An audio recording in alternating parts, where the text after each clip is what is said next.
ఆడు కనబడితే నిప్పు కణం నిలబడినట్టుంటది,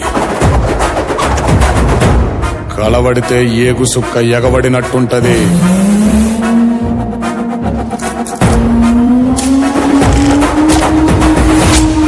ఎదురుబడితే సావుకైనా చెమట దారగడుతుంది. బాణమైనా బందూకైనా వానికి వాంఛనైతది. ఇంటి పేరు అల్లూరి, సాకింది గోదారి. నా అన్న మన్నెం దొర అల్లూరి సీతారామరాజు.